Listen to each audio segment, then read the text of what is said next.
అందరికీ నమస్తే. చలాకీ అమ్మ ఛానల్కి స్వాగతం. ఈరోజు మనము చూడబోయే క్షేత్రము ప్రత్యేకమైనది, అపూర్వమైనది కూడా. అదే అన్నానగర్లో కొలువై ఉండే చంద్రమౌళీశ్వరర్ కోవెల్ అన్నమాట. ఇక్కడ కొలువై ఉండే ఈశ్వరుడి పేరు చంద్రమౌళీశ్వరర్, అమ్మవారి పేరు త్రిపుర సుందరి. ఇక్కడ మనకు మనోవ్యాధితో బాధపడే వాళ్ళు ఇక్కడికి ఒక్కసారి వచ్చి చంద్రమౌళీశ్వరుని దర్శించుకుంటే ఆ వ్యాధి క్రమేణా తగ్గిపోతుందని ఇక్కడ పంతులు చెప్తున్నారు. ప్రతి సోమవారము ఇక్కడ శివ సహస్రనామంతో పూజలు చేస్తారు.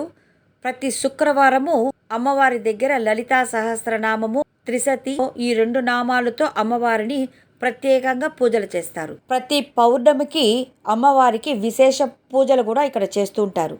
పిల్లలు కలగకుండా పోవడము, వ్యాపారం వృద్ధి లేకుండా ఉండటము, మనోవ్యాధితో బాధపడే వాళ్ళు ఇక్కడికి వచ్చి ఈశ్వరుని మొక్కిన తర్వాత చండికేశ్వరుడితో మనం ఎందుకు ఏ సమస్యలు అయితే బాధపడుతున్నామో ఆ సమస్యని చండికేశ్వరుడితో చెప్పుకొని ప్రదక్షిణ చేస్తే ఆ బాధలన్నీ ఇట్టే తొలగిపోతాయట. మన బాధలంతా తొలగిపోయిన తర్వాత ఇక్కడ రుద్రహోమం కూడా చేయించుకుంటుంటారు. కొంతమంది 60వ పెళ్ళి, 70వ పెళ్ళి కూడా ఇక్కడ చేసుకుంటూ ఉంటారు. చంద్రుడు మనోకారకుడు కదా, అటువంటి చంద్రుడిని తన అదుపులో పెట్టుకున్నవాడే ఈశ్వరుడు కదా, అందుకని ఈయన పేరు చంద్రమౌళీశ్వరర్ అన్నమాట.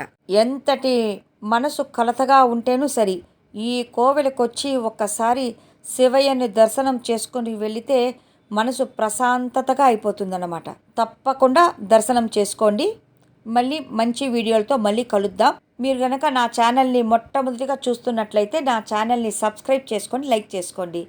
మీ ఫ్రెండ్స్కి షేర్ చేయడం మాత్రం మర్చిపోకండి.